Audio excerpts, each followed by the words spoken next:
Hello, and welcome to A Muggle's Perspective. Yo, yo, yo. Just a couple of amp boys Just chilling. amped up to talk to you about Harry Potter and the Half-Blood Prince, chapters 22 through 24, 25? Mid-20s, somewhere. 22 plus. This is a Harry Potter podcast. We talk about Harry Potter, and Braden makes predictions about it because he doesn't know what's coming. Braden, how the heck are you? You know, I can't complain, and it wouldn't do me any good if I did. So, doing well. How are you? Didn't we talk about dadisms on like the last episode? I may have said recently? the same exact thing on the last episode. I honestly don't remember. But that Hopefully. sounds like what may have started that conversation, Hopefully. I think I said it's better than a stick in the eye. Yeah, so if I repeated myself, I apologize. There's another healthy dose of dad for you. I actively try to repeat myself on the podcast. Yeah. You know what I was thinking we should bring back? Go off, baby! Oh, wow. Yeah, that kind of fell off, didn't it? I mean, it kind of faded away with the relevance of Lockhart. Yeah. That's too bad. Yeah, we need to bring that moustache back. We're going to make a concerted effort over the next 1.05 books. I'm going to shut the windows right here so that you can't hear airplanes and cars. Getting some glare. Okay, that's fine. Those of you listening at home, there's a mirror behind where Braden's recording, so I got to watch his butt while he closed the windows. We'll post that content for the after hours. Sweet. You've just accepted it now, and I appreciate that. Can I even record the video? Start recording. I can. Nice. We're starting on chapter 22, After the Burial. Do you say, what's your go-to, burial or burial? It's one of those words that when I read it, I think I read it burial, and I have to, consciously make the effort to say burial. Burial? Yeah. Is that right? I don't know. It just sounds weird if you say burial. Burial. Harry and Slughorn went to Aragog's burial. Yeah, that's not right. Burial? What time is the burial, Hagrid? It's the same thing for me with the word figure. Interesting. Action figure. You want to say figure? I had a really bad tendency as a kid to say figure. Action and figure. My mom hated it. Still corrects me to this day. And I also have the same thing with the word receipt. You want to say I want to say receipt. Yeah, it's just I want to say receipt, like recipe. If recipe was the same word, just the same spelling worked different for receipt inflection. and recipe. Yeah. Yeah. Also, that one messes with my head. I'll say recipita on purpose. Yeah. It is kind of a dumb spelling when you think about it. Yeah. A silent P, honestly. Receipt. There's no need for a P there. Is it like French? It must be. All of our French listeners, howl in. Let us know. Let us know how you prefer to pronounce the word receipt. Is it just receipt? Are we making the wrong letter silent? Yeah, Fleur, if you could just call in and howl. Yeah. Are you wanting me to do Fleur? Yeah. Oh, Bill! They are pronouncing receipt incorrectly. Ginny's hair would look horrible in that dress with my grandmother's tiara. That's good content. That's good right there. That's, in case, on the off chance we actually have any French listeners, that's not me mocking, that's me trying to do a French accent, what I think of as a French accent. If you want to call in and do an American accent where you talk about hamburgers and the Wild West, that sounds great. Do it. We all want to hear that. Actually, I think I would. I think that'd be really funny. What would be the stereotypes that they include? The the content of what they would talk about, Yeah. right? As they try to do an American accent. That would be funny. I'm so fat driving my big old truck around. Gotta make sure I got plenty of guns. I don't know what people think of us. I've heard on a different podcast them have this conversation, and the guy said that he knew, either from time he spent in Asia or there were some like exchange students, and he asked them this question, like, when you do your American impression, what do you do? And all they said was hamburger, bang bang. That was it. It was hamburger, bang bang. And he was like, yeah, that's okay. That pretty much sums this up. Yeah. I mean, if you're gonna get only 3 words. I mean, we're not the only country in the world that has firearms. It's just funny that we get like associated with that. Or hamburgers. Right. Yeah, I don't even know. No, we are the only country that has hamburgers. I've eaten hamburgers in Spain, and I can confirm that they do not have hamburgers. You bite into it, and it's this super thick patty, and it is like it. You just order, you're like, I want a hamburger, like at McDonald's or whatever, and it comes rare, like very rare, like cold on the inside. Yeah, you don't want to disrespect the chef and order something well done. Right. And like, I don't think I would be disrespecting myself if I purposely ordered meat well done. Yeah, I agree. So I can't do that to anyone. Thanks for listening in. If you want to howl, 978-768-8370.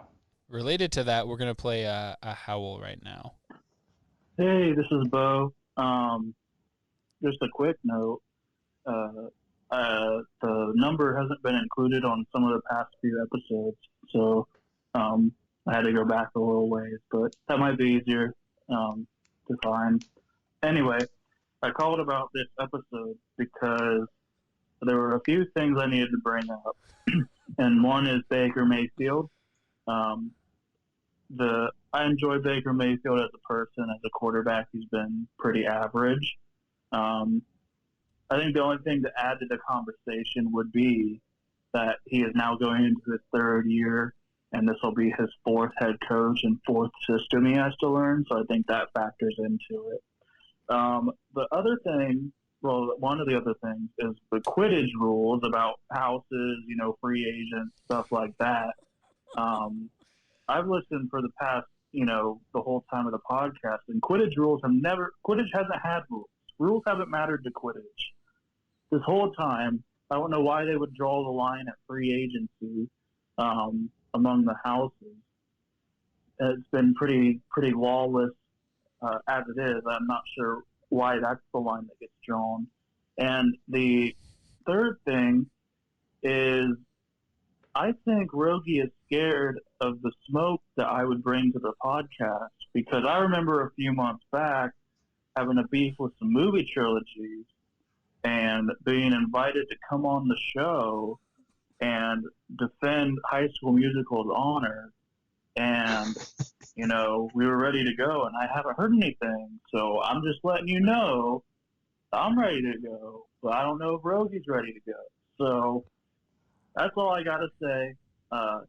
Enjoy the podcast. Keep it up, and let me know. So I'll see ya. A lot to unpack here. Wow. So I think in summary, Rogge, you don't want that smoke. No, I want it so bad. Bo, come on the pod. You haven't. That's the first we've heard from Bo. I don't know how long. Did we end up deciding whether or not his pro High School Musical take was sincere? It sounds like it's real. If we haven't, that's on me, because I know I've talked to Bo at length about High School Musical in the past, and it's as genuine as it gets. Okay, that's fine. He's very real about High School Musical. I don't blame myself for the fact that Bo hasn't come on the pod, because I'm not the one that has his number. Like, I'm not the one that knows him. Yeah. I am very willing to have him on. Let's get him on at the beginning of Deathly Hallows, and we'll hash it out. Yes. Bo, I recently, my phone was recently destroyed.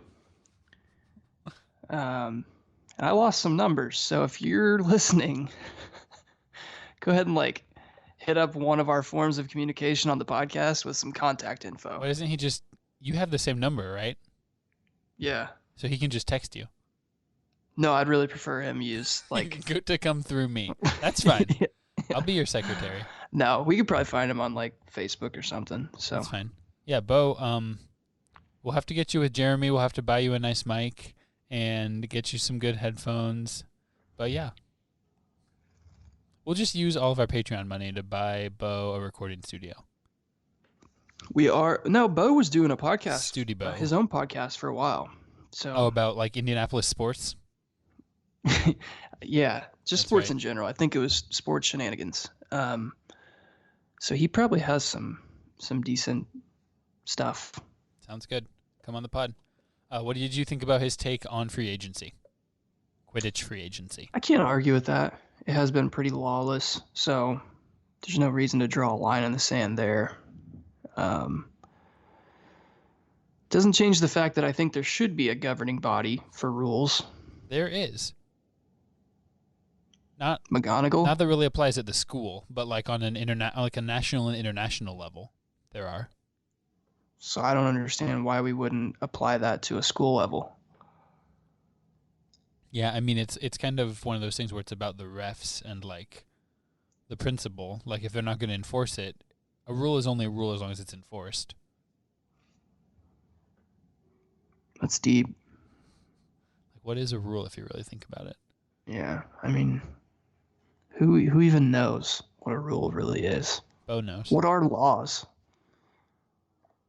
Laws are just words on a piece of paper that say what you can't do. They're just suggestions. Yeah. You know? They're more like guidelines. Yeah. So on this podcast, we talk about chapters from Harry Potter. Chapter 22, After the Burial. This is the chapter where Harry takes Felix Felicis. And I wanted to ask you, Braden, was this Harry's best use of Felix Felicis? Like, we've talked about Felix Felicis in the past. Now that you've seen it in action, you've seen what it does to Harry, can you think of any scenarios where he should have used it before now? Ooh. Well, so what I'm gathering from that stuff is that it gives him a supreme confidence that he didn't have before. Definitely makes him confident. Makes him a little bit more happy-go-lucky, a little bit more of a risk taker than maybe he already was. Yeah, and like Hermione said, it kind of tweaks the circumstances. What does she mean by that again? It doesn't give you like powers. It doesn't like let you use spells you couldn't already use, but it just makes sure everything lines up right. Like when you take Felix Felicis, it's probably not going to be a super rainy day unless that's what you need.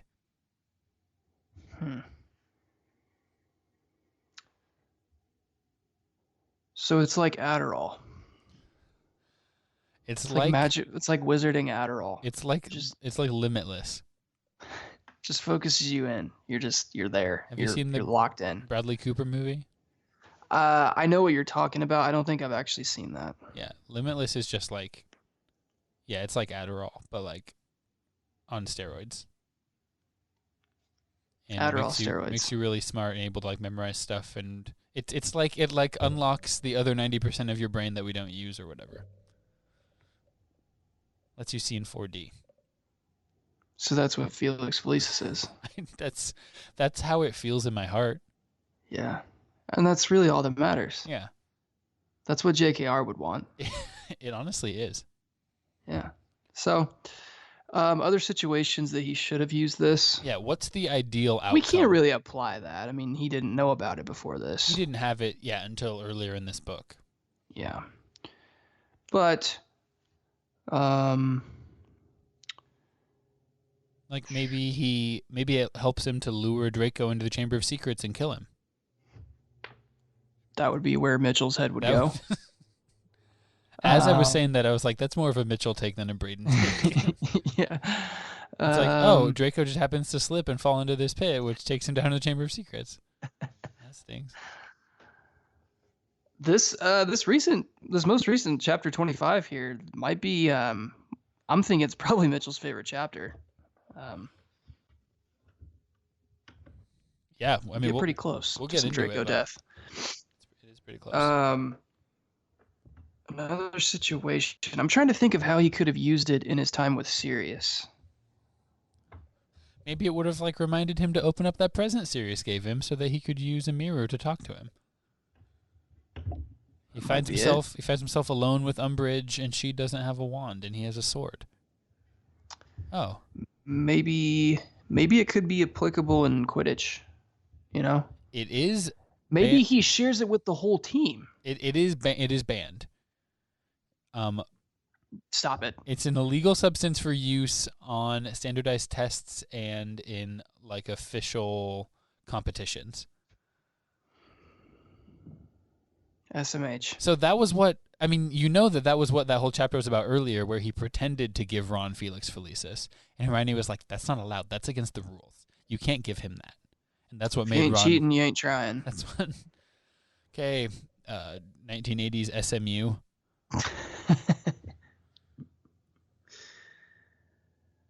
Yeah, I mean, that's bad because I feel like that's where... I felt it's not like it boosts your athletic ability or like gives you some sort of like. I feel like you're gonna have really good steroids are reflexes. illegal. Really? The snitch is gonna like just luckily, kind of zip over towards you. It makes you. I feel like you still have successful. you're still flying around on a broom though. You still have to execute. Yeah. So like if everybody was taking it, like I don't know. So now it's the late 90s. Yeah, this is really getting into one of those steroids debates. Like, well, I don't know. Like, just let everyone take them. We'll just have superhumans. Yeah, but then what are the kids gonna? Then like kids start Felixing earlier and earlier, and then it stunts their growth. It's bad for like a little 9-year-old that looks up to Harry Potter as a seeker. And what's he gonna think? He's not gonna put in the work. He's just gonna think, oh, I'll just keep taking Felix. But the Felix doesn't remove the fact that you still have to have Quidditch ability. Do you? See, we've never seen Hermione take Quidditch and then take Felix and then try to take it, play Quidditch. Right. I can say sentences. So we don't know.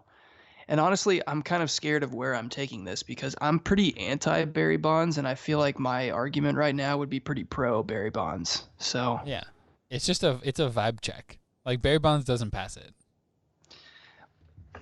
But as I'm saying that, I do believe that like steroids or not, Barry Bonds can whack a baseball. So yeah, he whacked baseballs pre-steroids. Right. So maybe he was able to whack them a little farther. I don't know, but what I'm saying is Felix should be legal in Quidditch. Follow-up question. Could Harry, now that you've seen how it goes down and how Harry gets the memory from Slughorn, do you think there was a scenario where Harry could have done it without the Felix?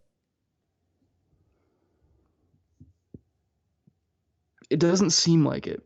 No? It feels pretty essential. I guess the only other way would just be like, I mean, you just have to have the presence of alcohol, right? I mean, like, check and check. Like Slughorn just needs to be shmammered, and then he'll talk. And so that happens. I mean, in this chapter, obviously. I don't need to tell you that. Could Harry have found himself in that situation where Slughorn was willing to do that there with Harry if he hadn't involved Hagrid and Slughorn getting, that venom that's going to be so valuable, put him in a good mood? So I think that situation is entirely possible without Felix, but like the idea and the stroke of genius for Harry to like realize those circumstances around him probably don't happen without Felix. So it's not that, again, it's not that it adds to Harry's ability. Well, it makes him be able to do that spell non-verbally, which he struggled to do before. That's directly because of the Felix? I mean, okay. Let me just flip through some pages here.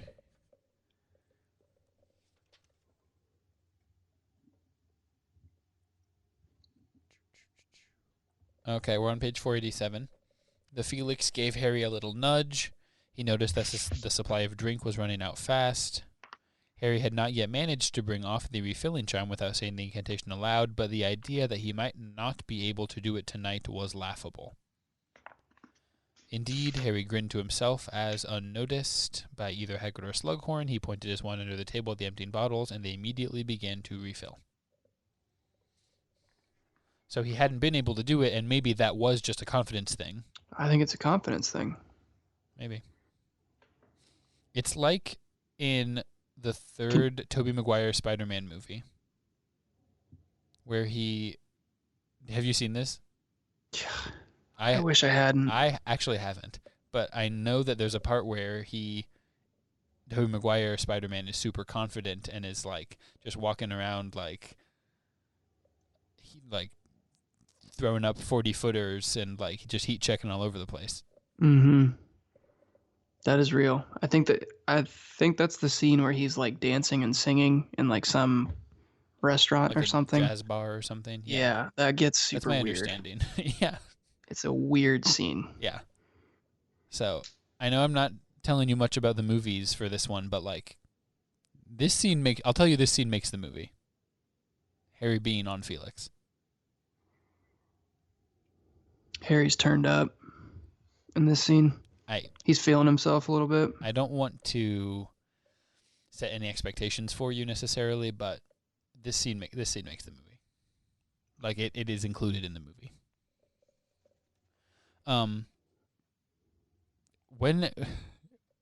If you had Felix Felicis in real life, when would you have liked to use it? You can't use it on a test, and you can't use it at a sporting event or competition like that, officially sanctioned one. Okay, well, before I answer that, I guess I need to fully understand, because I don't. Maybe my understanding of Felix is off here. It makes you lucky. It's liquid luck. As in, opportunities come my way? Yes. It's not necessarily like, oh, you take Felix and then go buy a bunch of lottery tickets, but... Is it that opportunities come my way, or I'm able to recognize the opportunities that might have already been there it's and both. Like have the confidence to capitalize on them? It's both. It's all of those. It's liquid luck. Okay. I think high school sports come to mind, but you can't use them. So we're already cheating. Well, first off, I would cheat. I would use it to cheat. Yeah, never mind. I mean, right now it would be applicable in like house hunting. Yeah, I feel like. Yeah. You know, you've got a full day planned out. We're gonna go look at 3 houses, and you're like, I'm gonna take some of this, and we're gonna be like, oh, I found this loophole that makes me be able to knock a bunch off the price of this, and you know, I'm gonna be the first one with my bid in, and I'm really gonna charm them. Right. That makes sense. I was thinking my wedding day. You know, not that, you know, it's still a great day, you know, something that you look back at and with memories, but things always go wrong. Like no one's wedding goes off completely without a hitch. And so to be extra capable of like smoothing things over and make it less likely that things are going to go wrong, so it's just like a great day for everyone. Yeah, that's a good one. I would agree with that. Yeah. Would it be legal for you during Yeah? No, it's competition. Yeah has a sanctioning body. Yeah, we're pretty strict. I even think about like I don't know how long Felix lasts once you consume it. It depends on how much you drink. You can get 12 hours. So like, I'm trying to think of how I could have used it when I was deciding like what college to go to and like what career path to maybe pursue. Like just, especially thinking about having the presence of mind because of it to like recognize opportunity and maybe you just... I feel like it almost gives you discernment in some ways. Like Harry has like, I feel like in the situation where he's like deciding how and when to ask Slughorn the question, like he has this impeccable discernment of like, okay, now's the time, and here's how I'm gonna ask it. I start turning the screws here. We'll talk about Lily, and I know where that's gonna lead him emotionally. Exactly. So it's not that it like lets you see the future, it gives you some sort of foresight, but it's like it's like you're able to like recognize a good gut feeling and like be fully confident in it. Yeah. I could really use that. Like at an interview for a job that you were really hoping to get. Gives you the Oh confidence. yeah, It dude, lets you know job what to interview say. one would be Yeah. that might be the top option Yeah. for when to take it. A job interview. Mm-hmm. That makes a lot of sense. Mm-hmm. You're gonna make a really good impression. Yeah.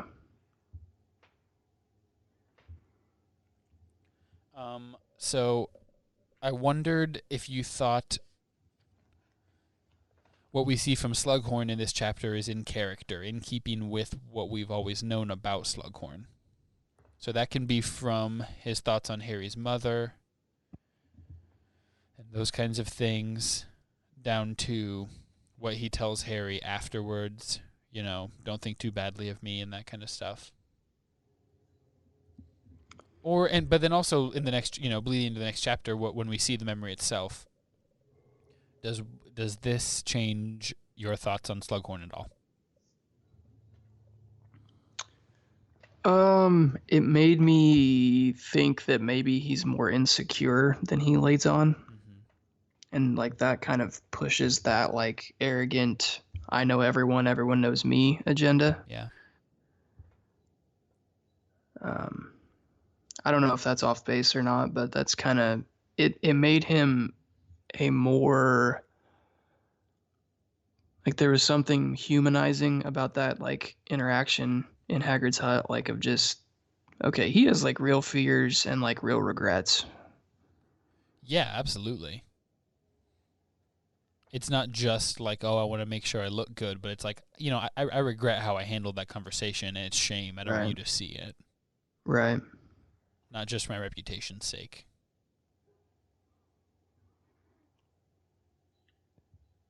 It also, just from a character development and how it relates to plot, it also kind of made me feel like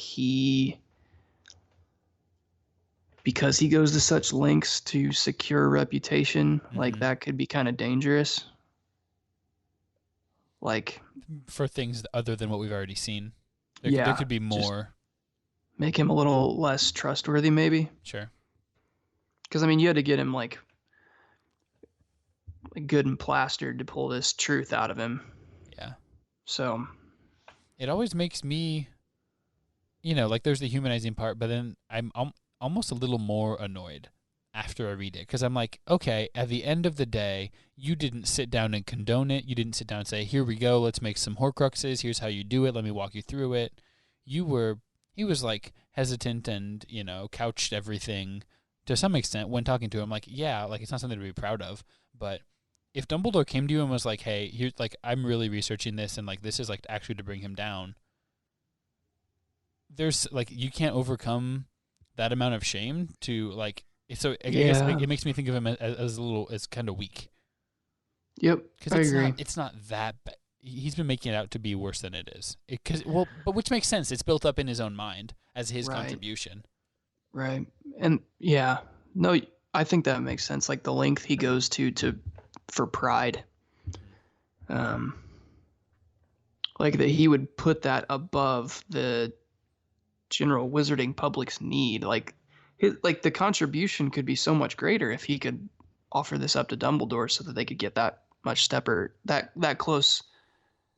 Wow, English. That much closer to like destroying Horcruxes. If he had told Dumbledore all of this at the beginning of even at the beginning of the year, not 20 years ago when they talked about it, but just like a year before, and he and Harry had that found. Okay, here's what's going on, Harry. I know it for a fact. Let's start from here and move forward.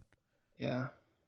But also, knowing Dumbledore, do we know that he gave, like it doesn't seem likely that Dumbledore sat down in front of Slughorn and was like, look, A to Z, here's everything that's going on. Yeah. Here's why I need this information and how I'm going to use it. all the way into his confidence. That's exactly. True. So. But, I mean, he's a practiced enough manipulator, I mean, to be as harsh as possible, and I think that's harsh. I mean, I'm a pro-Dumbledore guy, but he that he couldn't have not explained the whole thing, but still impressed upon him the importance of it, even without explaining the whole thing. Like, look, I'm Dumbledore. You got to trust me. Like, I'm just, gonna lay it. I'll lay it out as far as like I'm being really sincere about this, and it's important. I don't know. Or just framed it in a Yeah. way that like made Slughorn feel like he was uncovering some, like that this contribution from him, Yeah. Professor Slughorn, was going to be like the turning point. Like, he probably would have jumped all over that. They're just having coffee, and he's like, I just wish that someone knew something about Voldemort and Horcruxes. Like, if someone came to me with that information, like, I would be so grateful, and I would look up to them so much, like playing on. Like, we'd probably have to build like a statue outside of Hogwarts for them. Have to name a speakeasy in Hogwarts for this person. Yeah, I think that he would have. That changes things. Yeah. If Slughorn hears it that way. So JKR, take notes. Yeah, like I don't really know also why you wrote it Dumbledore like take this, notes. and book probably would have been more successful if you'd have just done it the way I think it should be done. But oh man, do we care about Aragog dying? Do we care, Agog? Oh, that's a whole segment. Do we care? Did you draw that one up beforehand, no, or but that I just said to it you? right now. It was just right now. Well done. Thanks. Well done. Nope. There it is. Thanks, guys. Do we care, Agog? Do we care, Agog? I don't. Mostly because I don't want to, because I hate spiders. It's a big old spider.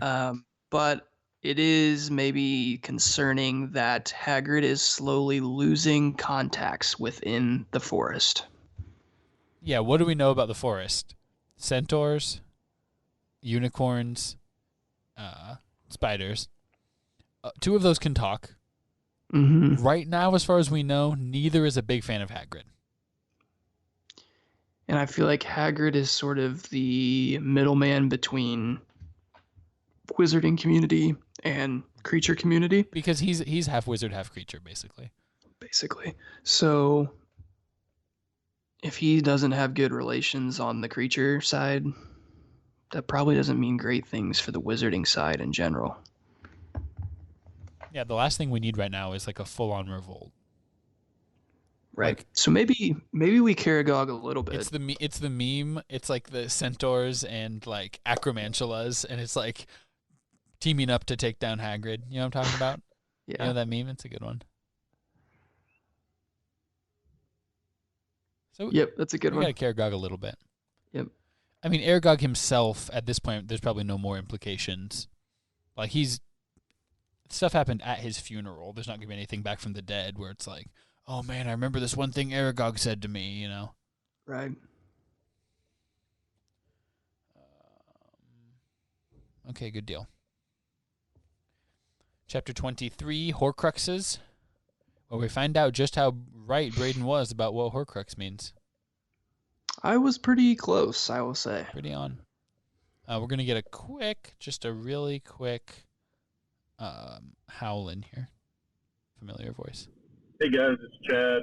I was calling because I got to finally listen to episode 62 recently. First, I should say, I hope you and your families and everybody else are doing okay amid coronavirus pandemic. It's been really crazy. People losing their jobs and people getting sick, and so I hope you and your families are doing okay. I recently finally got to listen to episode 62, the OOP Muggies, and my wife happened to be in the car with me, and y'all played all the hours that I sent in, I think it was early January, late January, early February. Gosh. Anyway, and at the end, she's like, "Oh my gosh, is that another one for you or from you? How many did you actually send?" And text messages and whatnot. So suffice to say, she thinks I overdid it last time, and I apologize. I did appreciate and want to say thank you for all the kind things that you guys said about me. So thank you very much. I do appreciate that, and I feel the same way. Anyway, that's all I got. Just wanted to check in. Did something kind of obscure recently that some new pit viper out of Australia was named after Salazar Slytherin? So there's a little nugget, I guess, for you to look up. Anyway, hope you guys are staying safe, and talk to you soon. Bye. Do you want to take this one, Braden? Yeah, I'm just gathering my thoughts. One, my love and appreciation for the Cadillac grows deeper with each howl. Two, I am sure, couldn't be more sure, that Chad's wife is a lovely woman. But I do want to point out that she is dead wrong about Chad calling in too much. Do you agree? Oh, 100%. I'm just sorry I muted myself to Google Salazar Slytherin Australia new snake. Okay. So keep the house coming, Chad. Hope you guys are safe as well. It feels like, at least where I'm at, that we're starting to maybe turn a corner with all that. Maybe that's a little overzealous. Like, things are starting to open up. People are out more. I don't know where all that lies, but hopefully things are getting better and Chad and his family are doing well. Thank you for the tidbit about the snake. That's fun trivia, right? I'll read the beginning of this article that I found. Trimerosaurus salazar, a.k.a. Salazar's pit viper. The fictional world is colliding with the scientific one. A team of researchers from India, upon discovering a new species of green pit vipers, have decided to name the snake after the one, the only, Salazar Slytherin. Wow. Different article. Researchers discovered a new snake named... and the sword Nagini. Discovered a new species of venomous snake, and the Sorting Hat declared it a Slytherin. That's a good lead. Wow, the third paragraph is just like specific Harry Potter information. It's talking about how he was a founder and how they're the embodiments, the traits that are associated with each house. So crazy. Interesting. The Trimerosaurus salazar, known colloquially as Salazar's pit viper, probably won't lead you through ancient plumbing to an underground dungeon. Huh. Probably. That means they're not entirely sure. We can't guarantee it. Yeah, I second everything Braden said. We want more howls from Chad, never less. We have all the respect in the world for his wife, and we appreciate where she's coming from. We offer our thoughts and prayers and good wishes to everyone out there who is dealing with anything coronavirus related. As far as turning a corner, it's hard to say. I live in a small town in northern Indiana, so people's behavior certainly changed, but there was never a giant outbreak here. So my life, it's hard to see it day to day. But right. I have seen stuff that about, Texas just recently hit a new high in single day totals, and there was one in the last week in Los Angeles too. So I know a lot of places aren't out of the woods, so it's a little bit scary to be opening things back up. But I'm not the CDC, and I can't speak on those things with authority. But we are, over here we're just staying hunkered down and trying to be part of the solution. Chapter 23, Horcruxes, we kind of already bled into it. This is one of those fun chapters that just flows directly from 22 to 23. Like, there's no time lapse. Mm-hmm. There's no time lapse here. So, I've got some questions. We already kind of talked about this, why Slughorn was so keen to hide the memory. We talked about his shame. So, my question for you, how impressed are you with the concept of Horcruxes? Like, from a writing perspective. How momentous does this feel? Well, I feel like it opened up like all of this was just a good lead in, like all these like glimpses of memories that we were watching about young Tom Riddle and how his quest for immortality like truly becomes paramount then with the knowledge of what Horcruxes are, and how that was kind of a game changer in him becoming just like a dangerous student versus like one of the most powerful dark wizards to ever live. Yeah. The idea of like splitting your soul was like weird, and I think I'm still trying to like fully understand the concept of that. Like, do you have any questions about it? So the idea is that like by committing murder in Wizarding World, when you do that, you leave a piece of your soul. Is it with the person you killed, or like there's an object that it can hide in at the site of the murder? Yeah, Is so creating a Horcrux, like there's a specific spell for it. I don't know the spell. But you can kill someone without creating a Horcrux. But the idea is that when in killing someone, that is when your soul is at its most fragile. Like you just murdered someone. So if you're ever going to try to split your soul, it would be right when you like took someone else's life. So you take that opportunity. It's kind of like how they say, Halloween is like the day that the spirit world and the real world like are closest together or whatever. You know what I'm talking about? I've not heard that, but I'm No? sure that's a thing. Okay. So you cast a spell. Upon committing the murder, you cast another spell that purposely tears apart part of your soul and imbues it intentionally and specifically into an object. So you can make it, the thing right in front of you, or you can bring something to do it on purpose, but you use sort of the evil power generated by the act of murder, like morally evil act, to make that. You can't just like be sitting at home and just like split your soul on purpose. It has to be, it's like the that's fragility like the that fuel. comes from committing murder is what allows it to take place. Yeah.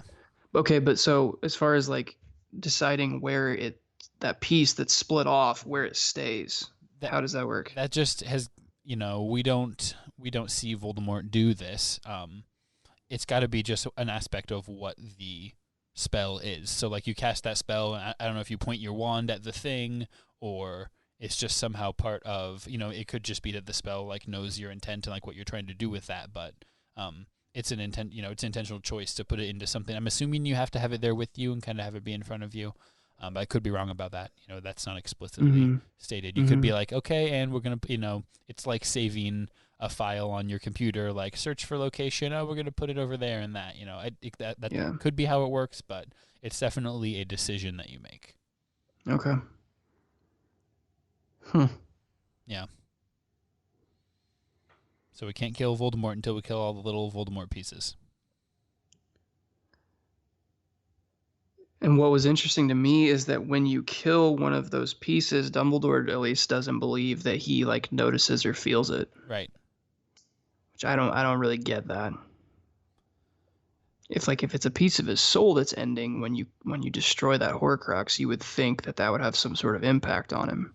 Yeah. But Dumbledore's point was that he's so blinded and like entrenched in evil right now that like he's basically numb anyways. Yeah, this is where JKR does a good job of writing it vaguely enough that we don't have to have concrete answers. She's like, well, this is a realm of magic that no one's ever gone this far into. No one's ever split their soul more than once.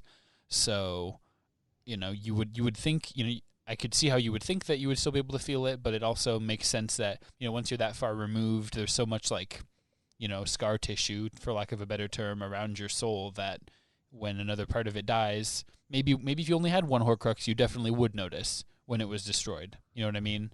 So also when JKR writes that like no one has ever split it more than once, is that implying that no one's ever killed more than one person? No. I mean, many murders have taken place, as we know. So it's a conscious decision when you commit murder then to like, okay, now I'm going to split. Yeah. It's a okay. separate spell that you have to cast, and you're just taking advantage of the fact that you have to make your soul fragile enough by committing murder. Like, that's the first step. In order to create a Horcrux, step 1, kill someone, and killing someone gives you the option of then casting the Horcrux spell and intentionally splitting the soul and putting it into an object to try to survive longer. Okay. And, we can get into how do you even invent a spell like that? How does that work? Have other wizards used it in the past? We don't know. I would assume that the first 100 people that tried that stuff, like, just they died. Like they did it wrong, or they overdid it, or whatever. Like that's all totally nebulous. So it's not an exact science as far as we know, but it seems like if anyone would take it to an extreme, it would be Voldemort from everything we know about him. Right. Hey, while we're at a breaking point, what are the chances of us recording 24 and 25 tomorrow? Yeah, that's fine with me. You booked up tomorrow? I'm not. Okay. No. We're supposed to go watch Brock and Erica's kids here. Really, we were going to go there. They're having dinner at 5, which is crazy early, but I guess that's what you do when you have 4 little kids. So I don't know if that's an option. That would be cool if we could just split it. But yeah, that's fine with me. I do not have anything going tomorrow. I think we're doing life group in the morning, like church time. Yeah, but that's what we're doing too. So we'll have the afternoon free. Yeah, I think so. Yeah, that's fine with me. Cool. All right. So I guess my next question, as far as Horcrux is, unless you have other questions, which you're welcome to broach at this point. That clears it up a lot. So how many Horcruxes do you, in your heart, when you read them talking, that they're kind of making a list and they're talking about how many do you think he has, and what are they? You can feel free to use the book and just go off exactly what it says, but if you had an alternate guess. Their whole thinking, like Dumbledore and Harry, was that it would be 7 because 7's a magic number. Mm-hmm. And Tom Riddle specifically says that in his conversation with Slughorn. Like, well, isn't 7 the most powerfully magical? And he's like, seriously, you're going to kill 7 people? So that makes sense, and I feel like JKR is implying that, but I'm also thinking, like, if you get to 7, if you've literally committed 7 murders, and you've split 7 times, why would you stop there? If this is what's going to make you immortal, like, just keep going. Yeah, so I mean, the two things that I would say would be the 7, the most powerfully magical number thing. If your goal is to land exactly on 7, then okay. Also, maybe after 5, Voldemort's like, "Ooh, okay, that one was harder." Like, we're getting down to the line on, like, how far. It's like you can only fold a piece of paper so many times. You know what I'm talking about, before it gets too hard to fold. Like, it's like the opposite of that. Like, how many times can you rip a soul in half? Like, maybe the limit is more than 1, which everyone else had done, but maybe the limit is less than 10, or I don't know. Maybe there is a limit. Yeah. So that's what I would say there. So do you think that he maybe made more than 7? To me, that doesn't seem out of the realm of possibility, because at least with the knowledge we have now, maybe it's like a more painful process than I'm understanding the idea of splitting. Yeah.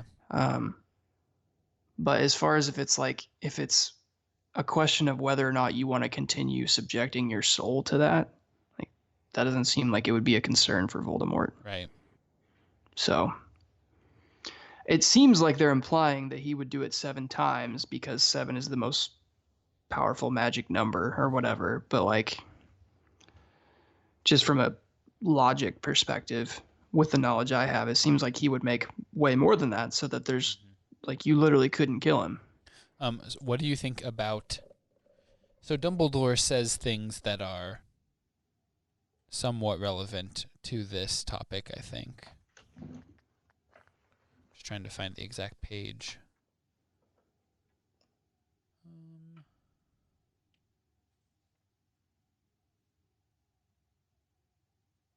Okay, on page 506, Dumbledore says, he seems to have reserved the process of making Horcruxes for particularly significant deaths.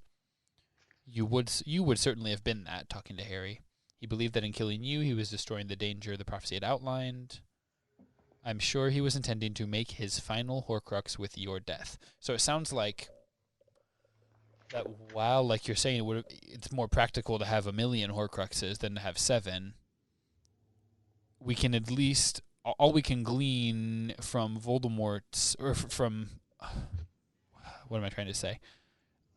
The best thing we have to go off right now is what Dumbledore guesses, because we don't know any more information than that. And he seems to think that the practical limit would be about 7. I mean, and we know Voldemort's killed many more people than that, but as far as making Horcruxes, it's a, maybe difficult, significant process that Voldemort himself seems to hold in some kind of high esteem if he's not willing to just pick, I killed that dude, Horcrux, I killed that dude, Horcrux. Like, the way Voldemort sees it, if I'm going to put a piece of soul into something, I'm going to kill someone that's important, or put it into something that's important for some reason. And you just water it down if you keep going.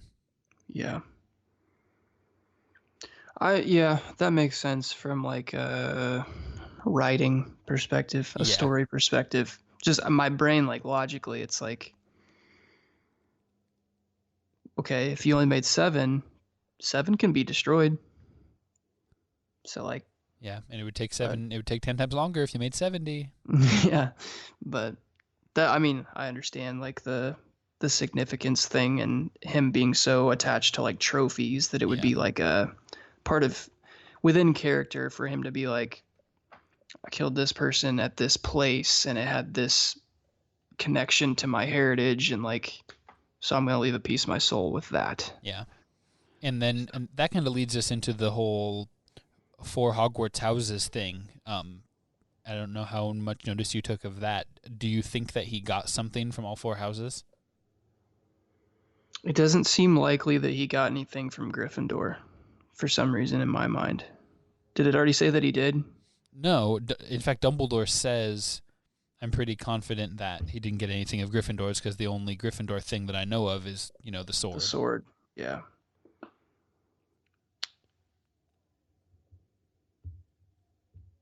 Unless there could be something else. Would he consider like James Potter being like, I killed one of the more famous Gryffindors of all time? And then what did he turn into his Gryffindor Horcrux?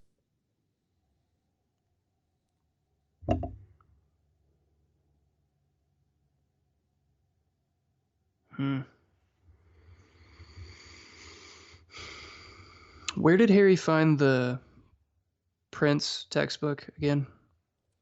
In the potions closet. It was like a backup book that was left in the potions classroom.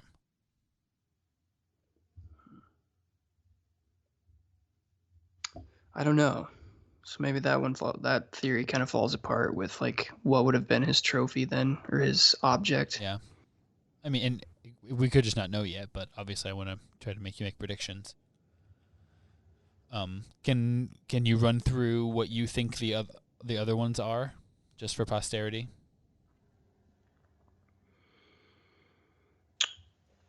We know about a couple. Yeah, what are the ones we know about? Dumbledore is pretty sure that the diary was one. I'm on page like 504, 505 right now. Yeah. He's pretty sure the diary was one because he's like, a memory can't do all the things that diary did. So it would, like, that kind of makes sense to me. Like, a dude rose up out of that book and almost killed Harry. Like, for that to be a piece, if you told me that's a piece of Voldemort's soul and that was why he was able to be so powerful, I'm like, okay. Like, I don't know why, but logically that tracks for me. And then Dumbledore broke the ring and destroyed that one. The locket. So we're pretty sure the locket. Something about a locket? Yeah, because the ring and the locket sort of went together. What was the thing that the lady that ran the orphanage had? The lady that ran the orphanage, she had a bottle of gin. No, not her. I'm sorry. The lady with all the trophies and stuff. Yeah. She had Hufflepuff's cup. It had a cup with a badger on it, and I was like, "This was Hufflepuff's." Mm-hmm. So you think that one? That one. Because Dumbledore. doesn't it say she went missing later? Yeah, like the next day. Yeah. Yeah. Dumbledore So- seems to think that's one too. Yep. So then Dumbledore makes a couple predictions here on 505, 506. He thinks that maybe something from Ravenclaw, you know? If Slytherin's got a locket, Gryffindor's got a sword, Hufflepuff has a cup, what does Ravenclaw have, do you think?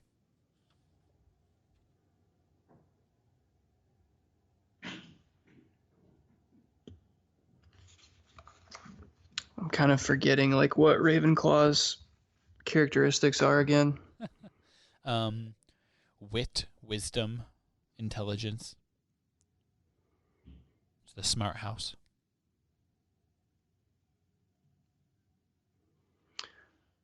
So maybe this Half-Blood Prince book, the textbook, is the Ravenclaw object. Yeah, I mean, it's a really good potion student, someone that also knows a lot of spells and stuff like that. Can create spells. Mm-hmm. That seems to make sense to me. Okay. Harry's been holding one this whole time. He doesn't even know it. Doesn't even know it. Classic Harry Potter right under our noses, right? And then Nagini, the snake, might be a Horcrux. Yeah, but don't we find out later that like Dumbledore's kind of like, I don't really think it's the snake anymore. Thought I read that in 25. In a different chapter. What he said in that chapter was, yeah, we're gonna go after a Horcrux. I'll be honest, I don't think it's the snake. It could be one of the other ones, but he's not gonna leave his snake just hanging out in this spot. Yeah. So the snake makes sense. Just with his that's like the only like friendly attachment that he has. And it's also cocky AF to turn a living creature into also an object that holds a piece of your soul. Because the whole point of a Horcrux is that it's the opposite of a person. Like, as long as it remains fully intact, the soul is intact. But once it gets physically broken, that's when the soul piece in it is tied to its physical state. Does that make sense? Mm-hmm. Like, if you were killed, your soul would be fine. But it's the opposite for a Horcrux. If it was killed, that's what breaks the soul. So, if someone kills the snake, they kill the piece of Horcrux in there. Right. Yeah, so that is kind of arrogant. Which fits. Ballsy. Yeah.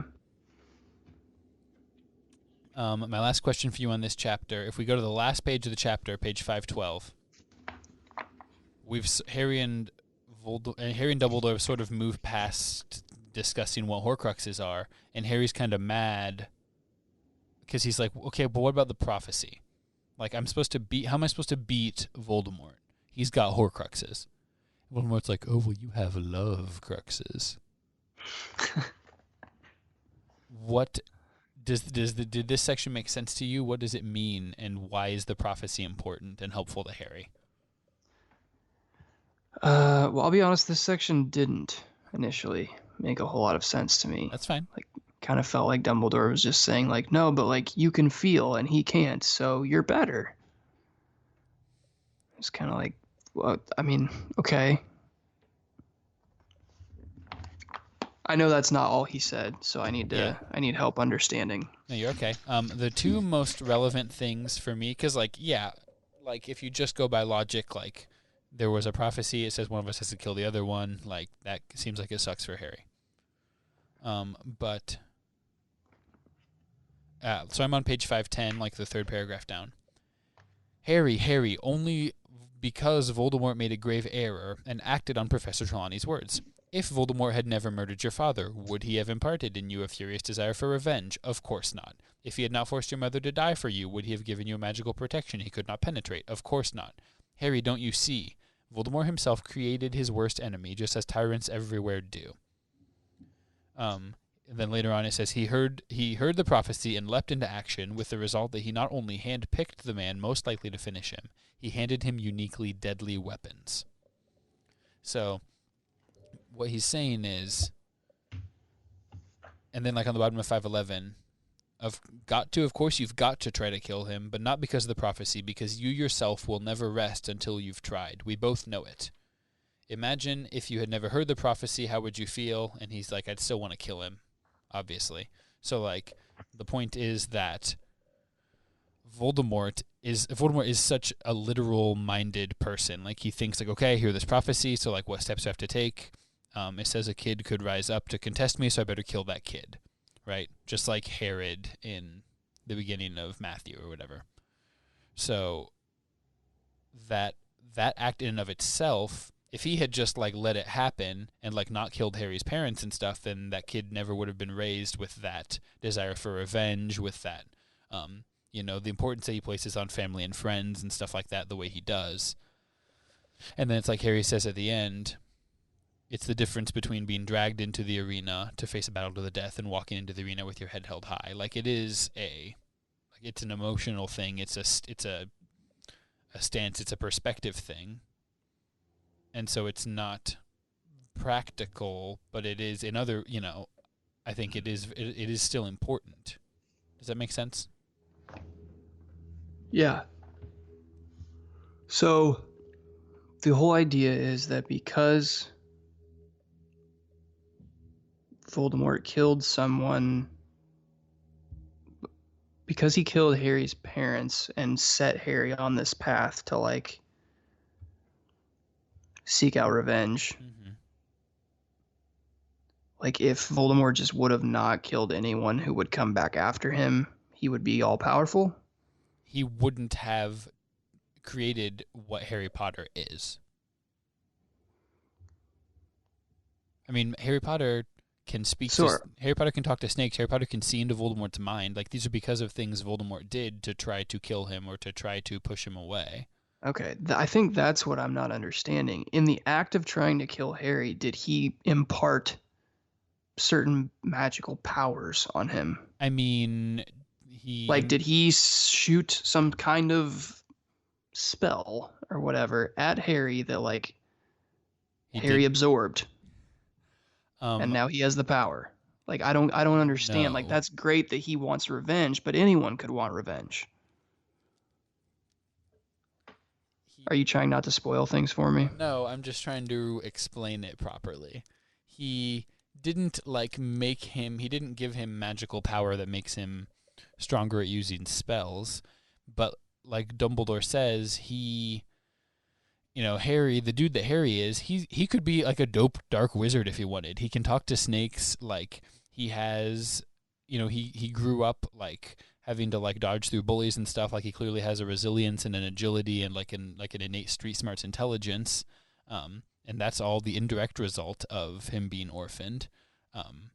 He like has these intrinsic qualities that are things that Voldemort doesn't value, and you might not value either if you're just thinking like, okay, literally like, all right, we've got this big strong wizard who's gonna win, super powerful dark wizard, or kid that can love. Like, yeah, like literally in terms of power points or whatever, Voldemort has more, but Harry has a creativity and a guile and like a reliance on his friends and like just these other features that aren't power, like literal, magic. Like magic ability. It doesn't make his fireballs bigger, as it were, but it changes how he feels about the situation, and it changes his, desire to stay good. Like Dumbledore says, like, it's crazy that you would never even have considered going over to the Dark Arts. He's like, well, yeah, no, duh, he killed my parents. And Dumbledore's like, right, that's the point. Like, because he killed your parents, he like ensured that you were never going to go over to the dark side. He ensured that you were always going to fight for like what is good and stuff like that, because like of the stuff that you've been through. Okay. Hey, George. George is here. So, I get chills reading the end of this chapter where Harry's like, yeah, and like there's no guarantee at this point that Harry's going to survive, right? Right. But he's clearly going to go to his death, doing everything he can to face down Voldemort. Feels like this would also be another like pivotal scene in the movie, like the visual of Harry like accepting the challenge and understanding like he's already accepted it, but like this is the kind of the reaffirming moment of like it's a maturation thing. It's like, okay, you know, this is about more. It's not the X's and O's that win games. It's the Jimmies and Joes. You know, like the Patriots can have their schemes and stuff, but we got heart, right? We're the Titans.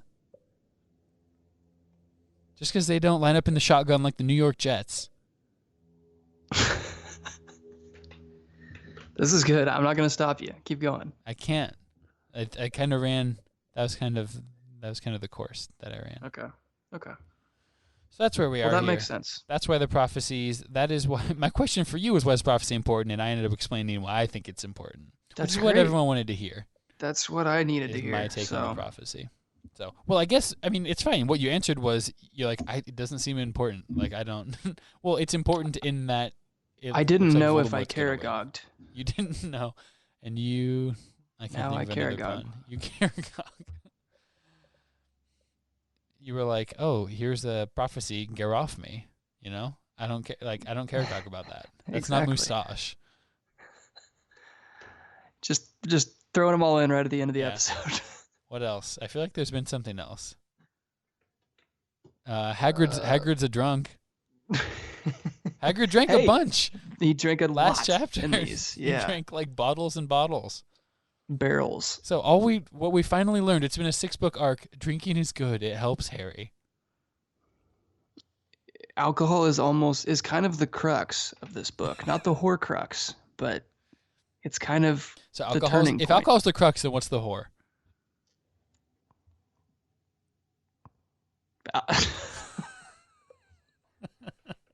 Dang it.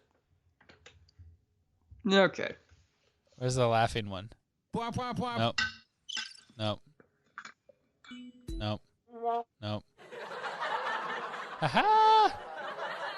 Ha ha ha ha! No! That's my old Muppet Man laugh.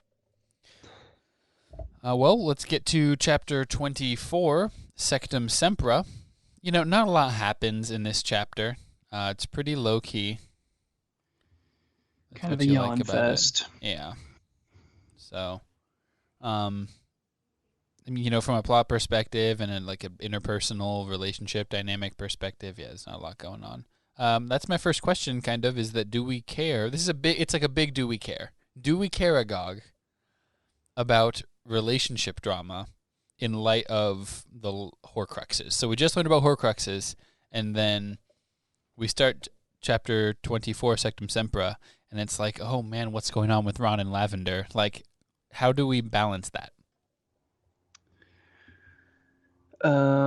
Well, I mean, let's be honest. The only reason it's important is because of how it affects Quidditch.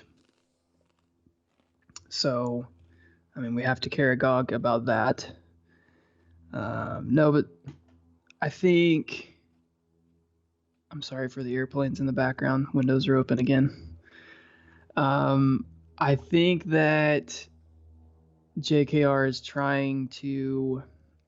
Because you can't just have only plotline about Horcruxes and the search for Voldemort and like the quest to learn more about him. Like, I think it adds a lot to the story to be able to like relate to the characters as far as, you know, each year, like they're dealing with different things and they're growing up, and it's like, you know, they're becoming teenagers and they're snogging, and yeah, they are.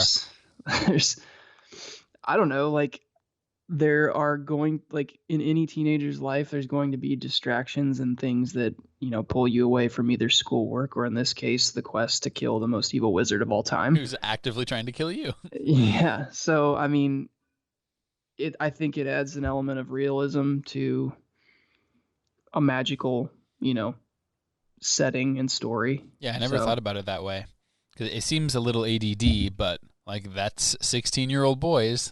Yeah, I think she writes it from that, like, so that you can read it in that perspective. Like, it would be hard to have all of this going on behind the scenes and still keep up on your schoolwork and still like try to figure out relationships and like the opposite sex and how Your to changing body. communicate.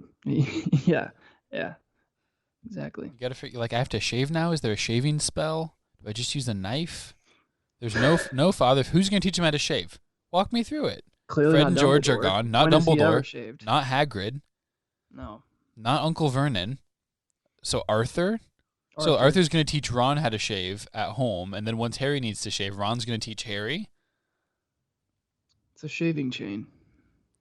It's just shaving all the way down. I thought maybe like Fred and George, but they're gone, and they'd think it was funny to like be like, yeah, girls really like it. Like we leave just the neck, like that's what you do. A magical Neard. Yeah. So I guess that's what I'm most concerned about is who's teaching Harry how to shave. That's what I walk away from in this chapter. That question just isn't answered, and as a reader, it's frustrating. So, as always, JKR, if you would just listen to us when writing. So these. Really that's what this podcast is. It's not so much me discovering Harry Potter as it's me suggesting how it could be better and more successful. From a literary perspective. Yeah. So you asked if we care, Gog, about relationship issues and strife, and it's not so much that like I don't really care if Ron is with Lavender or not. I think it's just it does need to be there because while it's fun to read and kind of immerse yourself in like a magical wizarding world, like it also kind of grounds the story. That's exactly what I was gonna say. Yeah, like those exact words. I think that's fair. Normally I'd be asking you here about, Dean and Ginny split up, what's going to happen there, but we kind of, spoiler alert, kind of already found out what happens there at the end of the chapter. Yeah, I think my prediction is coming into light, and I don't want to get too cocky here, but I think it's safe to say a marriage is on the horizon. Wow, safe to say a marriage. So it's safe to say these characters are all going to survive and then want to get married a few years from now to their I think it's safe to high say school Harry sweethearts? Potter survives. Okay. You do this with me once a book, and it's like, dude, Harry's not going to die. Okay. That's fine. You're welcome to make predictions and not make predictions. If that's how this entire series ends, is Harry and Voldemort just end up killing each other? Uh-huh. Well, honestly, that would be kind of cool, but I don't think that's what happens. No? Give me your list of, I need the three characters from most to least likely. Who's definitely not going to die? You're like, this character is surviving no matter what. Hermione is going to survive no matter what because she's too smart to be killed. It would be unrealistic to put her in a situation where she was able to be killed. Harry is the second least likely to die. I'm going to say Snape. Oh. Is third least likely. You don't want to lose that enigma of a... Yes. Bad guy, good guy, gray area. Yep. Ginny. Ginny's not dying. Well, Harry's not going to die, and then Ginny can't die because they're married. Exactly. I don't know. I can't really see... Like, I can see situations where Ron gets sacrificed. Okay. Like he's the heart-wrenching, close character that's close to your heart that gets killed. You know, if JKR goes that direction. If Ron dies, is there not a scenario where Harry and Hermione, just the shared trauma, like it brings them together? Like you have to close the loop on the trio, and it's like I get it with Ginny, but like you haven't been there with the Harry Hermione. That seems like a fan fiction plot for the ages. Like yeah. I don't think Ron dies. Okay. Who's definitely gonna die? Dumbledore. Dumbledore's dying. I think Dumbledore's gonna die. I think Dumbledore is going to well, yeah, and I just think he's going to end up having to sacrifice himself in this plot to like get rid of the Horcruxes. Then it's just going to be like, it's going to be one of those moments where it's like, he's like in his last dying breaths and it's just like, Harry, you know what you have to do. And then he like it's the epic zoom out from above where Harry's on his knees in the rain, like, no! And Dumbledore dies. Gandalf! Yeah. For the greater good. Yeah. And so then Harry becomes like the most powerful wizard in the world. Nice. He absorbs the power as it just drains, because like you can't just die and have all that magic go like away. Or maybe he takes Dumbledore's wand. Like that's like his last, like Dumbledore in his last dying breaths, like kind of like he made a wand crux into Harry's chest, Yeah. and like Harry just kind of holds it there for a minute. Yeah. And just like, you know what you have to do. Yeah. And Harry's like, Hermione, what do I have to do? Can you catch me up here? Or Spin Zone, yeah. They're both like the Quad Squad is there when Dumbledore's dying, and you think he's gonna give the wand to Harry, and he's like, Harry, step aside, and he hands it to Hermione. And the last book is like Hermione's the main character. Yeah. Dumbledore's like, as the principal, I've been watching all of you, keeping good track of your grades and test results, and I can't realistically give this to you instead of Hermione. You understand, don't you? Yeah, I think that seems pretty likely. That's probably how this series ends. That's how it ends. Fade to black. Yeah, we Dumbledore don't know dies. if, like, they get Voldemort or not. It's just like Dumbledore dies and Hermione takes over. Yeah. Hermione Boldore. Does she grow a beard? No, she just like hooks her hair underneath her chin together and like just wears it like that. She takes like the hair like on each side and puts it in a ponytail below her chin. Yeah. That's a style. Yeah. I don't know why it's not more popular. It's a really emotional thing. It's like you do it specifically in mourning. Like she's doing it to honor Dumbledore. You don't just like wear it for funsies. You don't wear black to a wizard funeral. You tie your hair in a ponytail below your chin. If it's a notably bearded wizard, yeah. Right. That would be so interesting if like at wizard funerals the move was go dressed up as the person that died. Like if it's some other guy that had a mohawk, like you all go in mohawks. Yeah. That'd be a way to honor them, right? Yeah, why not? I also wonder, doesn't Dumbledore wear like kind of a Santa Claus type hat? Am I wrong in thinking that? Yeah, he wears a wizard hat. Yeah. So I would assume upon his death, he also hands over his like wizard hat to Ron. Yeah. He gives away the wand to Hermione, the hat to Ron. And the glasses to Harry. The half moon spectacles. He gives away all his swag. Yeah. To Harry, he gives, like, you know how every time we're in his office, it's like, and there were some doodads and whatsits on the table. He's like, Harry, my gadgets. Yeah. This is what we worked on. He's like, no, we went into memories. We didn't do any of this. He gives Harry the pensive. Oh, that's smart. Yeah. That's a good keepsake. All the memories that they have of using the pensive. Hey. Gotcha. Hey-o. So, I don't want to belabor the rest of this chapter. Yes, we've got lead up to the Quidditch match and all that kind of stuff. But I have a question for you. Why's Malfoy crying? Because he just got dunked on. Did he? He got dunked on literally and metaphorically? He was crying before he got dunked on, but right. It's like he got dunked on and then Harry stood over him while he was on the baseline, He did the Lister Blister, like the point, the Sean Yeah.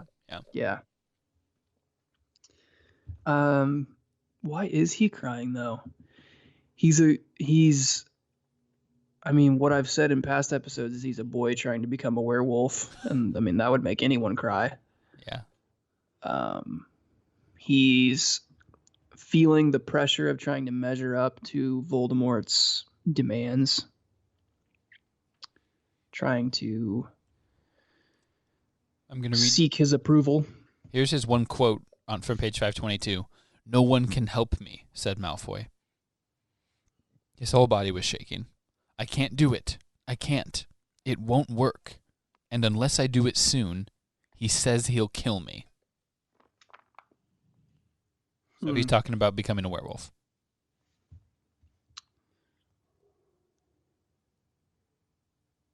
I think he might be talking about becoming a werewolf. Yeah, that's a thing to do.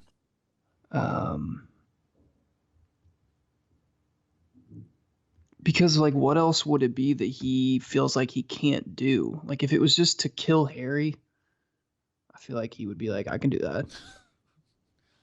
Famous Potter. Can't even go into a bookstore without making the front page.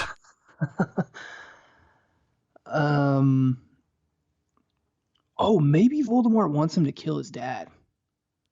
Yikes. Yeah, we've heard a lot about how bad Lucius is at stuff. Yeah. Here lately. Maybe Voldemort's like, okay, if you really want to be in my crew, you want to show me how loyal you are, your dad has dropped the ball in a huge way. Right. Repeatedly. And He's I'm kind of sick of it. Yeah. So if you're real about, like, your devotion to me, go ahead and kill your dad. His dad's in Azkaban. So is he allowed to, like, can he send letters? Like, can he send a poisoned letter? It seems like Azkaban is not out of the realm of, like, Voldemort's. It's not out of reach for Voldemort. Like, if he's like, listen, I'm going to pull Lucius out, and then we're going to see if you're serious about this or not. Serious.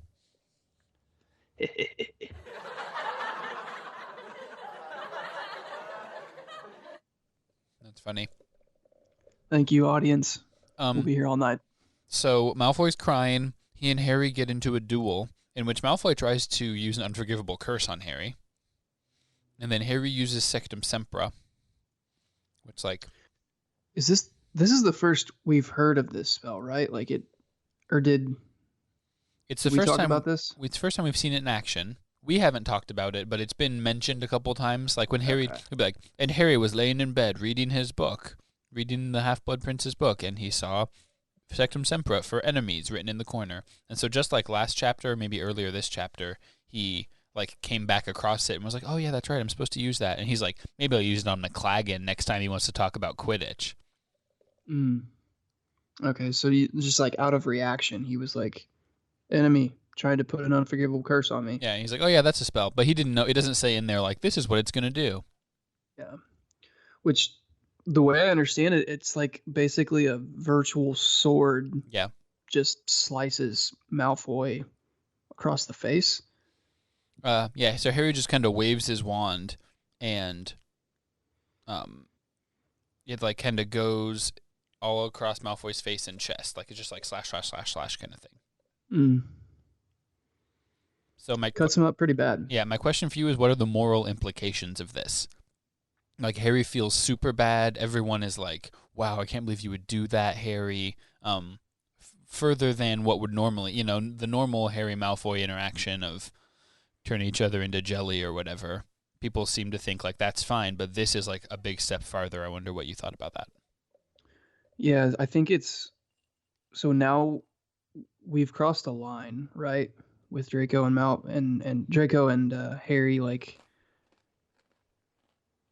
whether Harry meant to or not, like, I feel like in Draco's mind, it's like, okay, this is war now. Like, he could have killed me. Probably in his mind thinks he, and let's be fair, like, Draco also crossed that line. Like, he was trying to put him in the Cruciatus curse. Right. So that's why I'm wondering why there's so much philosophizing about like, oh my gosh, Harry, I can't believe you do that. Look, this book is so evil because it had that spell in it. It's like Malfoy was trying to do the Cruciatus curse too. Like, let's not.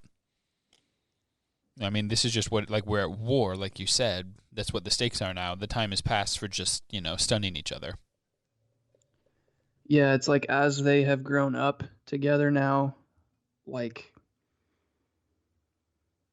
I feel like with each year, their rivalry has intensified, and it's kind of reaching a peak at this point. Or we're getting very close to the peak of like, okay, it's not just like, I'm going to, with my wand, be able to like shove you back to the wall or like you said, turn you into jelly. It's like, no, like these have become lethal now. Yeah. So you think that it just keeps going up from here with the types of spells we're introduced to? Yeah, I don't know how they come back from this. Like, because Draco gets healed, Mm-hmm. and so like they're But gonna see each other again around it the seems school. like it was a narrow thing. Like if Snape hadn't showed up, Harry doesn't know healing spells. Right. And I also, yeah, I find it very like curious that how quickly Snape was there. Like why was he so close to the situation? So that leads us directly into my next question. Well, no, that's not true. My next question, I forgot there's more Snape stuff in the next chapter. A lot of Snape stuff. Well, this is a Snape question. Does the punishment fit the crime? Harry has... Just having Harry detention on Saturdays? Yeah, every Saturday for the rest of the year. It seems light, honestly. Really? Interesting. I don't know. It's like attempted murder, right? Mm-hmm. And maybe it's different when you're using spells, you know? But I wonder if there's a certain sense of like... Because Snape, in his dialogue with Harry, when he comes like into the bathroom to heal Malfoy, is like, that's an impressive curse. How do you know how to do that? Right. So I wonder if there's almost a sense of like fear with Snape, right? Wow. Not so much afraid of Harry, but like, okay, he knows more than I thought he did. Right. I thought I had him pegged. Mm-hmm. And clear, like, maybe he feels like he's got to be a little more careful. Maybe he knows that Harry's meeting with Dumbledore and getting to the bottom of some of the Voldemort stuff. It's like, I don't know. The more you dig, the more Snape's name keeps popping up. Mm-hmm. Mm-hmm. He clearly, from the get-go, he's like, oh, there's something about a textbook. Like, I read your mind. You're bad at blocking me from that. You're Harry Potter. Like, I need to see your textbooks. Harry hides it. Why has Harry not gone and gotten that yet? Should he, in your mind? Should he leave it be? Because he hides it in the room of requirement, right? Mm-hmm, mm-hmm. Seems like a stupid idea. That's where he thinks Malfoy has been. Like, go ahead and cue the beef here. Braden's beef! I'm gonna be a little probably hypercritical of Harry here because it was an intense moment where he had to make a super quick decision. But the room of requirement doesn't seem like the best place to hide this textbook. If you are incredibly suspicious of Malfoy doing whatever he's been doing when he hides from the Marauders map or whatever in there. So let me hit you with this. We know the room of requirement can take different forms, right? This is the first time we've seen it be the room of junk where you're hiding stuff, and it's been the Defense Against the Dark Arts classroom or the Dumbledore's Army classroom kind of thing that they were doing. So are we beefing with Harry because we think Malfoy is in the room of junk, or Malfoy is just generally using the room of requirement and he might be able to get in there? He might be able to access it some other way, like back channel. Yeah, I guess my beef is that the second one. Like, we know Malfoy is probably, well, we think Malfoy is actively using the room of requirement, up to no good in there. This textbook is incredibly important in your defense against Malfoy now, but two, like, you're probably learning some valuable stuff to be able to, like, combat Voldemort if and when that time comes. You need this textbook. I don't want to hide it somewhere where Malfoy can get to it. Two questions. Are we worried that Harry won't be able to get back in because he's been struggling to get into this room all year because of Malfoy? That's the other piece of this. Yeah. I feel like take it to Hagrid's hut. Malfoy's not going there. Malfoy's not going there. And like, if Hagrid, I feel like Hagrid's well, he's not very good at secrets though. No.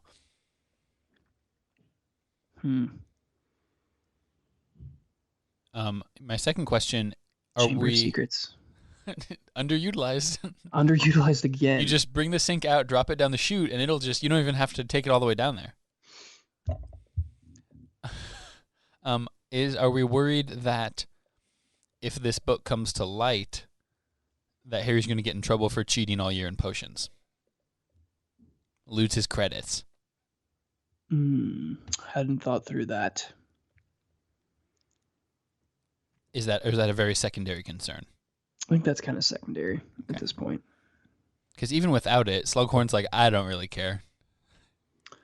Yeah, I almost think that like Harry's reputation would carry enough weight with Slughorn at this point that he would be like, you know what? Good on you for like seeing an opportunity with this textbook and using it. Oh, if he did find it, yeah. Yeah. I think the same thing as Ron. You know, you took a risk and you weighed the pros and cons, and you know it clearly found out that it was good. Everyone else is just following instructions too. So. Okay, interesting. You know, there's just this little scene at the end of the chapter where the Quidditch match is over and Gryffindor won the Quidditch Cup without Harry on it, and then he snogs Ginny. So I guess like I was gonna ask just real quick like how right you were. How right do you think you were? Pretty friggin' right. Yeah. I mean, we don't know. I spoke in jest a little bit earlier that, you know, the marriage is on the horizon. We don't know that, but things are looking pretty favorable, I would say. Are we surprised by how quickly Ron succumbed to be like, yeah, that's fine? A little bit. But I feel like the more, because yes, initially reading that, I was kind of surprised, but then like the more you think about it, we've been reading from like Harry's perspective, but I feel like it's probably been kind of obvious.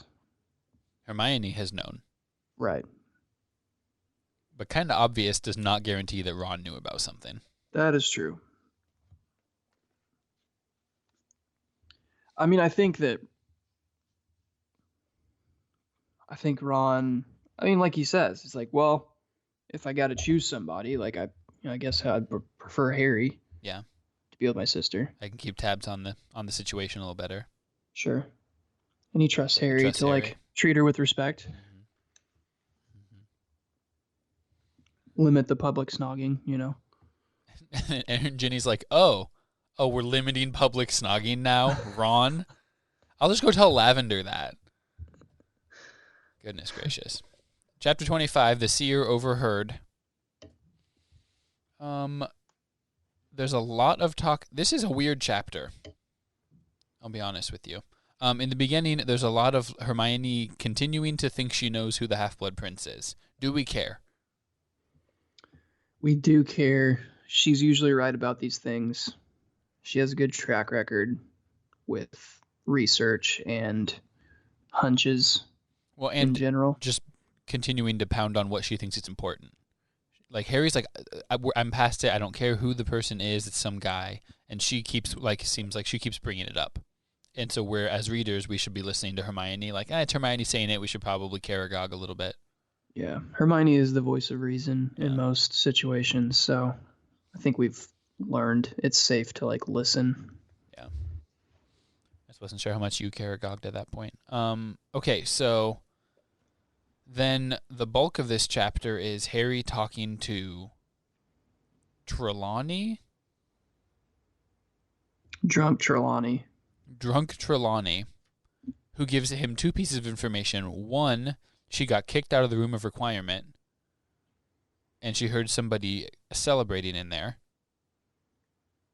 The room of hidden things. Two, Snape listened in on her interview with Dumbledore where she made the prophecy about and went Harry. And told Voldemort. Yeah. Well, you're assuming that? Or do we know that for a fact? I think Harry's assuming that. Yeah. Right? Yeah. I mean, he definitely is. But I'm not sure. It might have... Yeah. Dumbledore confirmed that he did go tell him.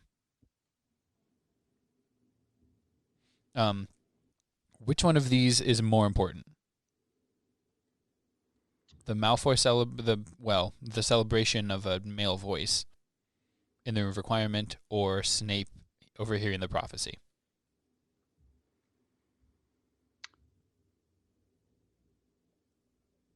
Oh man, which one is more important? I'm initially it was like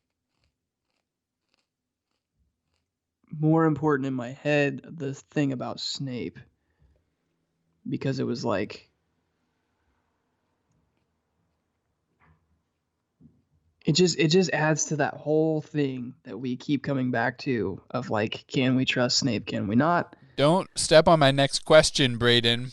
But the more I've thought about it, like that celebration and the fact that we know that Harry hid that book in the room of requirement and now someone's like celebrating.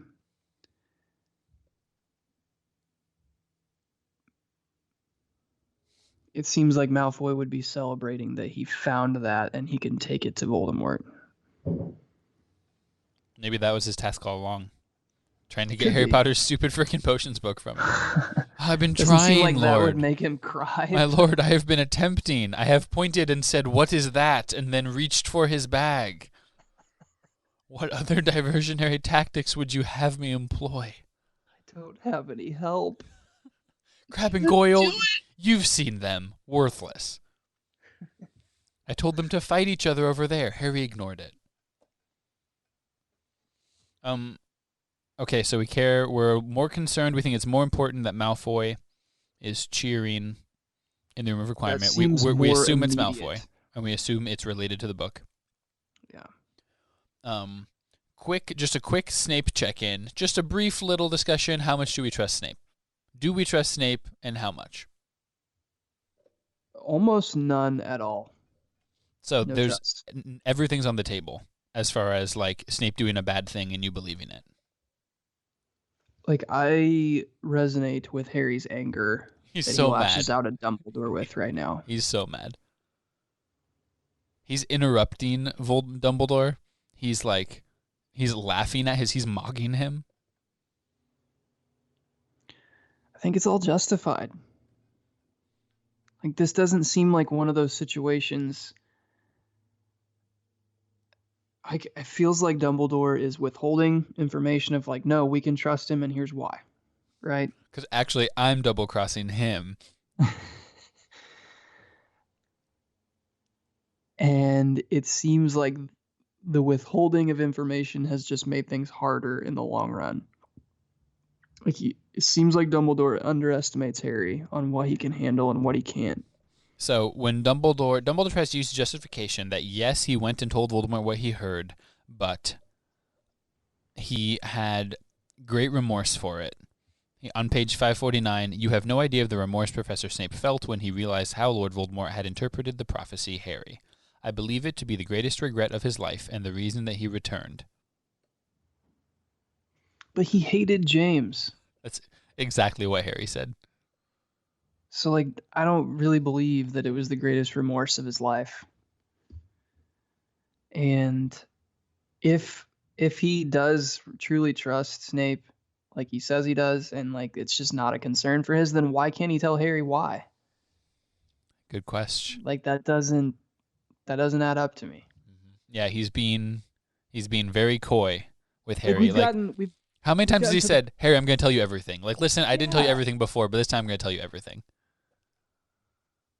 That's where I'm at. Like, we've even gotten to the point where he's...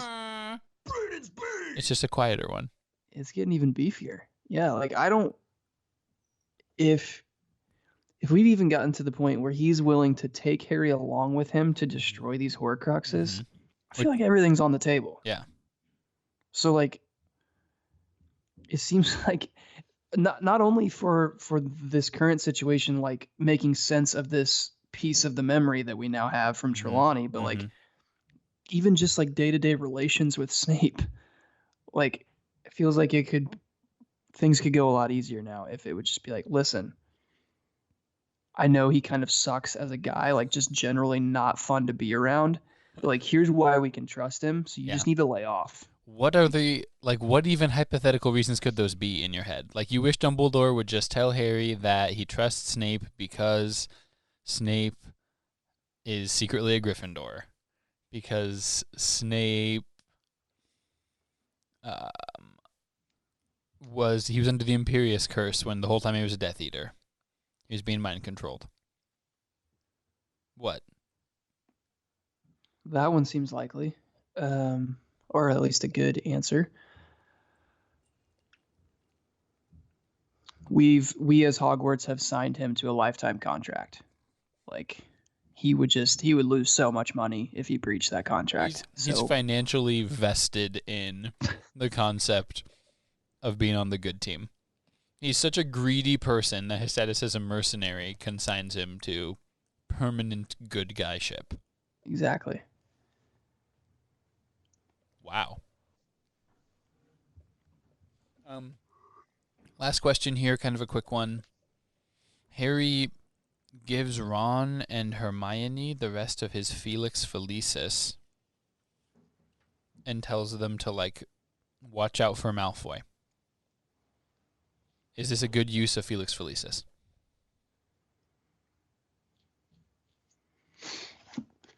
Well, it seems like he should have kept a little bit for himself on this Horcrux journey, right?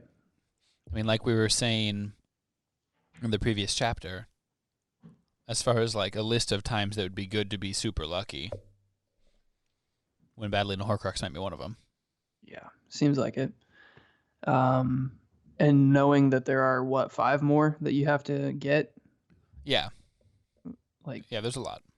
Maybe you could spread out the Felix a little bit. I guess technically they've already destroyed 2. And if there's 6 total, then there'll be 3 more after this one, right? Okay. There's no rules against using Felix when trying to destroy a Horcrux, are there? No, that's not a sanctioned competition. It does seem like pretty short-sighted. Remember when Ron was like, how do we make more? And Harry goes, it'll take 6 months. Like, I mean, if you get started now, man, you think you're going to be done with all this 6 months from now? We're going to do a Horcrux a month and we'll just check them all off? But, I mean, that's probably another piece of JKR's, like, when you're 16 or whatever they are. And somebody tells you they love like you, it's just... you're going to believe them. JKR is actually just a false name. Like Taylor Swift wrote this series. Yeah, for sure. You can tell. But in all seriousness, like 6 months from now, when you're that age, it's like, buff. Like, I'll be like 30 at that point. Probably have a couple kids. But even Hermione to not be like, I don't know, guys. I mean, yeah, like it's a lot of time, a lot of work, but maybe worth. Who's to say? Maybe they don't have the proper equipment and ingredients. Yeah, because he's saying like the six months is just the production process, right? Like that's probably not taking into account like acquiring the ingredients needed. Right. It needs to like stew for 6 months. You probably have to like stir it every hour on the hour or something. Like I'm thinking back to is it when they made Polyjuice Potion? Mm-hmm. Like it took some real time and effort to like acquire everything needed for it. Yeah, that was like a full moon cycle situation. Right. Mm-hmm. Yeah, and plus getting everything for it, they just steal it from Snape's office basically. So that's where we are. Harry's about to go. Can you hear all that? Yeah, I can. Harry is about to go with Dumbledore. Do we have any predictions on this Horcrux hunt? They're going to find it. They're not going to find it. I think they will find it. I really latched on to the fact that Dumbledore got so adamant about like, hey, if I tell you to run, if I tell you to flee, if I tell you to draw back. You say how high. Yeah. Yeah. You got to do it. It's like, for me, it was the first time in the series that like Dumbledore didn't seem that confident. I mean, he is putting quite a bit of respect on the concept, like that we're going after a piece of Voldemort's soul. There's nothing Voldemort cares more about than his own power and immortality, you know. So, like we're in for a real battle. Yeah. Let's go in with proper fear and respect. Respectful fear. I don't know. And I guess knowing that like he went after the ring and like basically lost a hand. Yeah. I mean, yeah, you're probably right. There's that healthy respect. You go to your first finals, and it's like, you know, it's a big stage. But like once you come back for the second time, that's why you can't young teams don't win in the playoffs. You got to have the playoff seasoning. And small market teams Like a don't cast win in iron. the playoffs. Yeah, unless LeBron happened to be born next door to your arena. Well, I guess the Thunder went to the finals the one year. That's pretty small market. They had a superstar threesome, though. Yeah, once in a generation drafting spree. Yeah. A couple of very quick do we cares. Do we care about Ginny telling everyone about Harry having a tattoo of a dragon on his chest? That was really comical. Yeah. That was one of the first pieces of like comedy that I actually thought was like adult humor. Like I appreciated JKR's writing right there, Yeah. like the comedy side of it. I hadn't seen that yet. And That was funny. Ron's like, "What'd you tell her I have?" And she said, "A pygmy puff," but I wouldn't say where. Yeah. Like, Jenny's funny. Do we care about? But in all seriousness, Harry doesn't actually have a chest tattoo, right? Wait for the movie. Do we care about I hope he has like a Samoan shoulder tat. like a Like The Rock. Moana situation? Yeah. Eileen Prince is the name of the person that Hermione currently thinks is the Half-Blood Prince. Do we care about that specific identity or that person? That I don't hear. Eileen Prince. That seems real important. What if Eileen Prince was Tom Riddle's longtime girlfriend? Broke his heart. That's why he hates everything now. He just never Yeah. matured past the moody, That's- heartbroken phase. That's why he was asking about the Horcruxes. It's like, this girl broke up with me and I'm gonna kill her. Yeah, So like, let's say I what killed would her. happen? Let's just like hypothetically here. Because like what it if I feels murdered- like my soul has already been split in two. So like, let's just go ahead and make it official, and I'll get the benefits. what would from happen it. if I killed her and did it a third time, right? Yeah. Like, If I'm not saying I'm going to. From that but one what murder, I if? could probably split it like 7 times because I'm that sensitive. She really hurt me, you Yeah, know? you and don't like all I know. did was try to love her. So I gave her everything.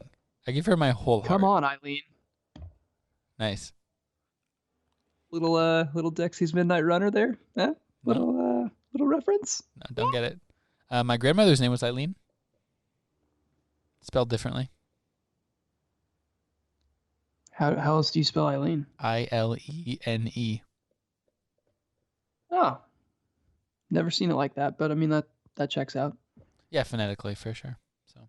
Mhm. Next week, you, Braden. Okay, you ready for this? Normally we have this conversation off air. We're gonna do it on air. Where you're reading one chapter. Okay.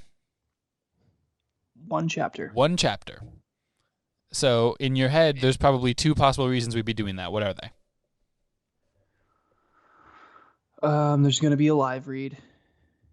And this next chapter is huge. Okay, so it's both. A lot of pages. No, it's not incredible. I mean, it's maybe a little longer than average. I can look. Chapter 26. The last one was 20, and this one's 24. So it's not way out of range, but it's hugely important. It is. It's a big one. So normally you do a good job of reading 3 or 4 chapters. We're gonna put all the same amount of effort and energy into focusing on this one chapter. You're gonna have questions and reactions, and it's gonna be good because that's what everyone's listening in for.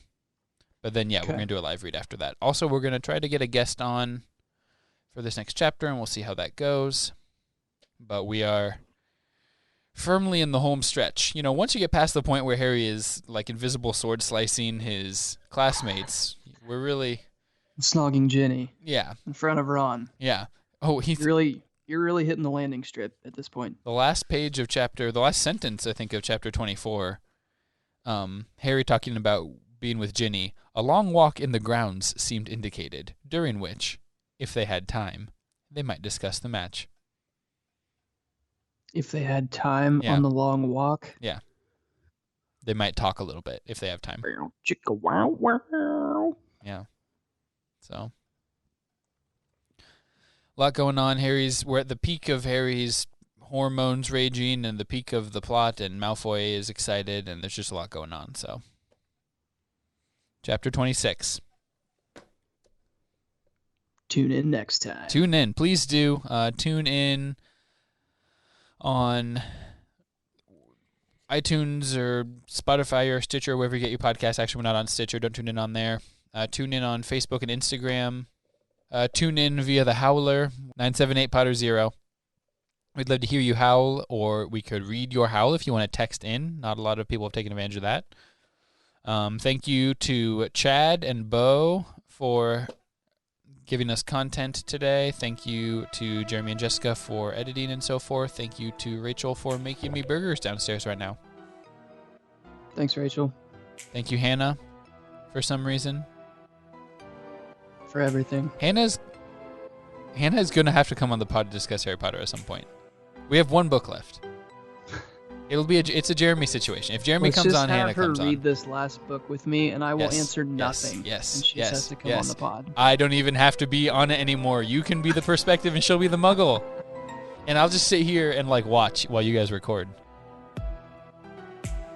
Sounds great. If you can, we can pay her $700 if she's willing to read the last Harry Potter book. Think about it. Thanks, guys. Bye. Bye.